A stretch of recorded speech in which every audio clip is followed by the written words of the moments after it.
When I was 19, I was on all kinds of dating apps because I had low self-esteem and a real desire for connection. One day I got a message on OkCupid from this guy we'll call Brent. Brent had a lot of shared interests with me, video games and other nerdy hobbies, and seemed like a nice enough guy, so I decided to agree to meet for a date. He looked familiar, but I couldn't place him in my mind, so I just assumed it was the result of us living in a decently small city at the time. The day of our date came, and I got ready, making sure I looked presentable but not overdressed, since he was taking me to Red Lobster. We were in college, so it didn't seem like that bad a choice for broke kids on a first date. When he showed up, though, he looked visibly dirty and much less well-groomed than any of his photos. Not one to judge, I wrote it off and tried to give the date a real chance. Then came strike number 2. When I went to order chicken, not being a fan of seafood, he made a big public show of frustration. He was insistent that I should have ordered seafood since he specifically took us to a seafood restaurant. I explained I didn't like seafood and tried to de-escalate the conversation. Obviously, from then on, the date was very awkward, but I was sure he felt mutually turned off, given his outburst, and assumed when it was over, we would part ways pretty quickly. How wrong I was. Instead, he walked me back to my car, suddenly very invested again in trying to maintain subtle physical contact with me, and acted as if we had just had the most wonderful evening. He kept making moves to kiss me, which I somehow avoided, and eventually I managed to end the evening with a very awkward and prolonged series of goodbyes. As soon as I got home, I had many texts waiting for me. I assumed he was going to be bitter about the seafood again or something, but instead, it was a very passionate profession of feelings for me. He waxed poetic about how perfect we were for one another, and how he couldn't wait for another date. I ignored his messages and went to bed, wanting to talk to my roommate in the morning about what to do. I was obviously not interested in pursuing him, but felt cruel just blocking him outright. I probably should have. It's what my roommate suggested. He began texting daily over the next couple of days, expressing how we were statistically perfect for each other, based on some quiz on the site where we had met, and he believed wholeheartedly we were logistically ideal as a match. I tried gently letting him down, but he laughed it off and said he would help me understand someday. I really should have blocked him by then, but I am very much a pushover, even more so at that age. During one such conversation about our supposedly inevitable future, he texted me that he was outside. Then I heard knocking on my bedroom window. I absolutely panicked. I responded to ask what he was doing, and he confessed very casually that he worked at my apartment complex doing maintenance and janitorial tasks. That is where I recognized him. I realized too late. As it turns out, he had recognized me from the moment he sent his message and told me he had always known we would be together. That's right. The date didn't turn into him stalking me. He already had been. I lost my cool and sent him a very long message, full of venom and threats of what I would do if he didn't leave me alone. And it didn't work. He told me I was being silly and would come to understand soon. He told me it was inevitable and I was just being stubborn. He acted like I was denying the existence of gravity. He was so overly affectionate and so condescending regarding my refusals. Of course, I blocked his number, but that only resulted in him coming to my window more regularly. I should have done this much sooner, but I eventually contacted my landlord. I did not contact the police, as I felt at the time it wasn't bad enough to do so. I was 24 at the time, working in a nightclub about a 10-minute walk from my home. I used to close on Tuesday nights slightly earlier than most nights, as it was generally our slowest night of the week, closing around 12 a.m. instead of keeping customers until 2:30 a.m. Usually I'd be the only one left, as I'd start cutting staff as the night went on, and since it was a slower day of the week, we didn't have security on. About 2 months in of regularly closing at 12 a.m., I was walking home. I used to bring and bulkier clothes to hide my figure when leaving alone, as I've been chased home multiple times before, and we'd often get men waiting after hours for us girls to come out, knowing we'd eventually come out after closing, and didn't want to attract attention to myself. I also used to walk home as I didn't have a car, and had a few terrifying experiences with Uber drivers not actually driving me home, turning out to be fake cabs/Uber drivers, or harassing me until I pretended to show interest or give them some way of contacting me, to which Uber would just give me a $5 coupon for the trouble. But that's a story for another time. The bar was located along a main road that was home to the majority of the other bars and restaurants in the city downtown. Often at this time I'd maybe see a handful of people, but the streets were generally empty. I'm walking and notice a parked car about a block away. The driver noticed me and U-turns to be on the same side of the street as me. Now he's catcalling me and trying to get me to come into his car. I don't engage and keep walking. We're maybe a block or two past the initial spot I saw him, and he's been slowly driving alongside the sidewalk. I'd crossed the street, but didn't want to get near his car. He keeps this up until about the halfway mark when he takes off in his car, and I'm just relieved he's gone. Psych! Guess who comes blasting back down the road? He does. Now my walk has turned into a light jog, which then turns into me full-on running. I'm running behind closed bars and businesses now, trying to find a back route to get home without him seeing where I live. At one point, I'm running through bushes and mud. No matter what street I end up in, his car is waiting for me. Eventually, I ran right in front of his car while it's parked on the side street beside my place and ran into my house through the back entrance.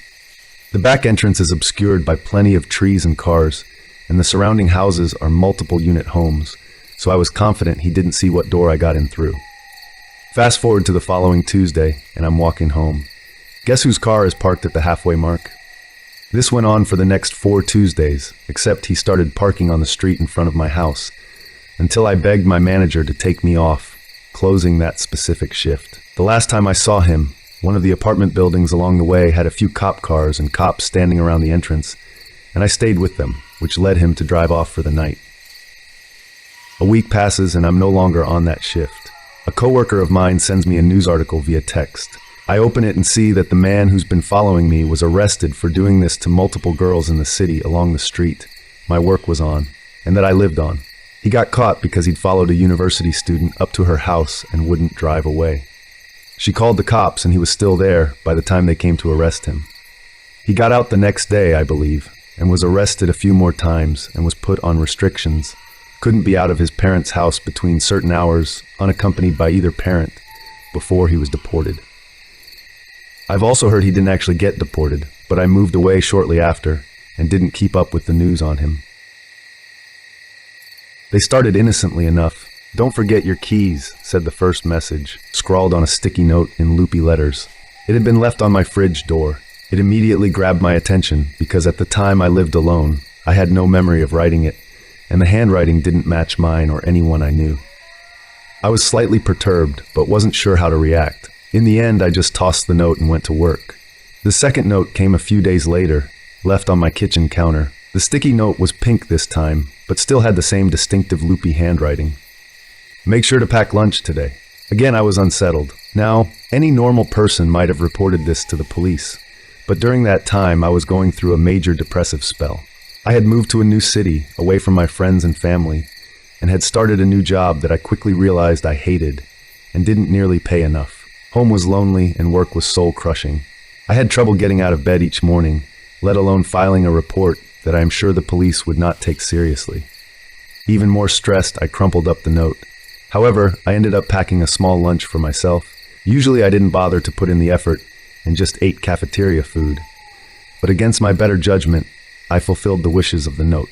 That day, the cafeteria was closed. The main cafeteria fridge had broken overnight, and many of the frozen lunches inside had gone bad. Management thought it would be better to shut it down for the day.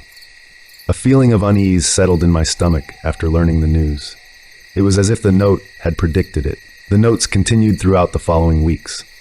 They would typically show up on random days, no more than 3 notes to a day. They were all left in obvious places in my apartment, all on sticky notes, and in that unfamiliar loopy handwriting. They began to grow more prophetic.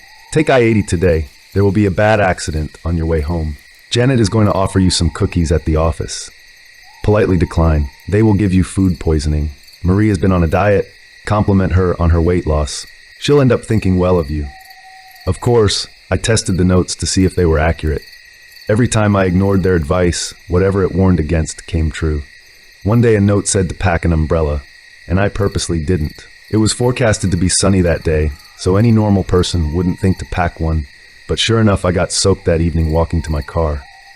I was incredibly curious about the notes. There were so many questions I had about them, and those unanswered questions kept festering in my head. I tried writing notes back in return and leaving them out, but never got a response. I'd speak out loud and ask questions as if, or in case, the note writer could somehow hear me, but this only made me feel foolish. I'd occasionally make a surprise visit home at odd hours just to see if I could catch the note writer leaving their notes. Of course, I never caught them. I tried installing cameras in my apartment, even making sure all of the cameras were completely hidden, but the next day I found every single one of the camera's insides completely torn out and placed on the kitchen table with a single note next to them reading, "Never do that again."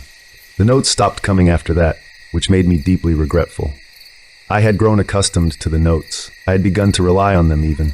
They have significantly improved my way of life over the last few months, both mentally, financially, and socially. I had actually started making friends at the office thanks to their advice, and for the first time in my life, I was even a bit popular. My managers, who before the notes didn't pay much interest in me, now valued my presence and would ask for my opinion on projects. It was no secret I was on my way to a promotion. Could I still do that without the notes?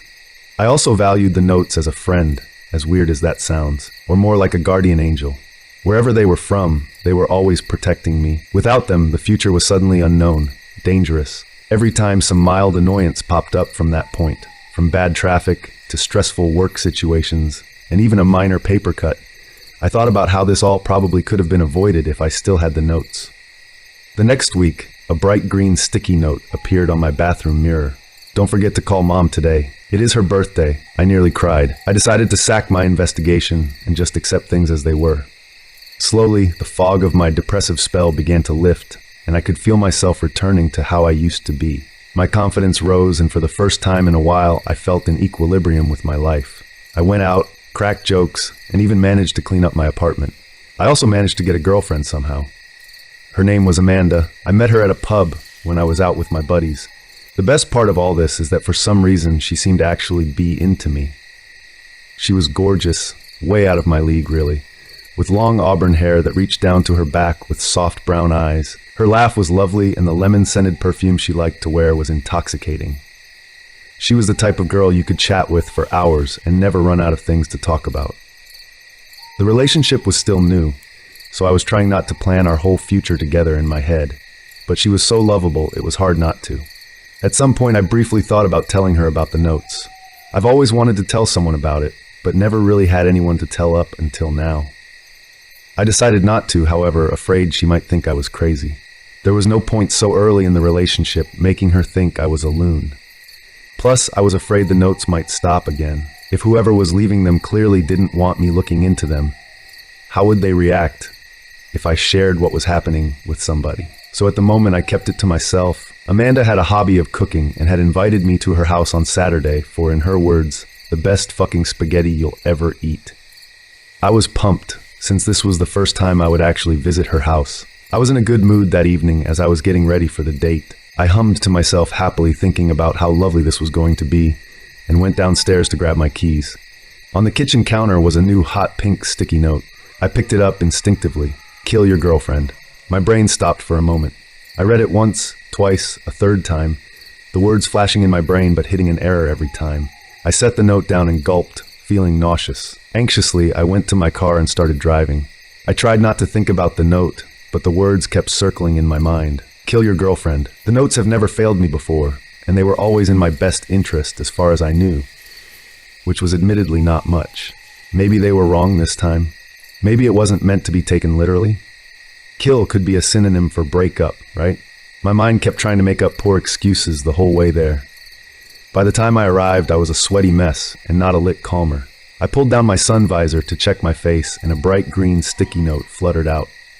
I went cold. The notes had never appeared outside my house before. Hands shaking, I picked up the note and read it. "Kill Amanda. Take the gun from your glove box and shoot her."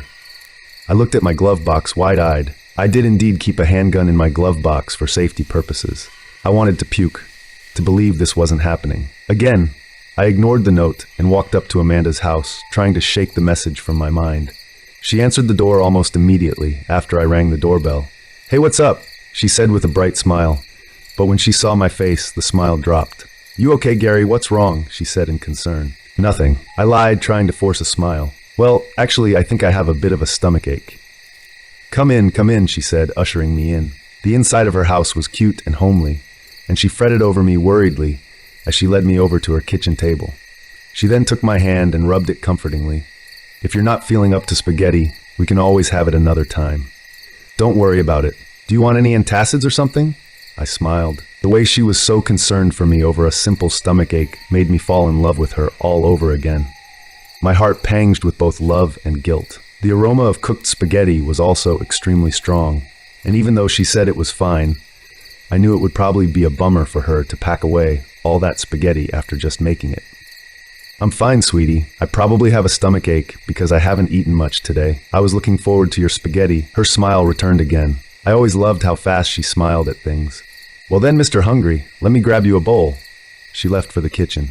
I reclined back and sighed, sticking my hands in my pockets. I felt a crinkle of paper. Shit. I pulled the paper out of my right pocket. Take your chair and bash her head in.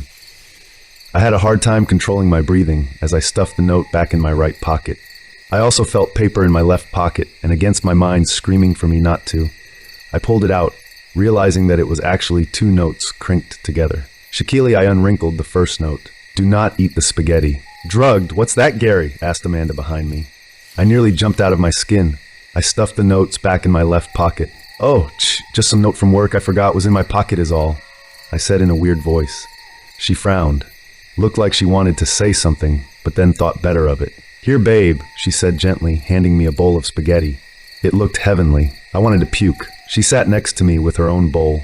She rested her head in her hands and looked at me excitedly, expectantly. I stared at her blankly. Well, take a bite, silly, she said, gesturing towards my bowl. I'm so sorry. I really need to use your bathroom. I jumped up and started looking for her bathroom. She jumped up after me, looking confused. Gary, what's wrong? You've been acting weird. When I found the right door, I went in and locked the door behind me. She kept knocking and knocking. Gary, seriously, what's wrong with you? Is the stomach ache that bad? Talk to me, Gary, please. I backed up and against the bathroom wall, then sank down to the floor. I pulled out the 2 notes from my left pocket again, this time reading the second note. My heart sank. She is not Amanda.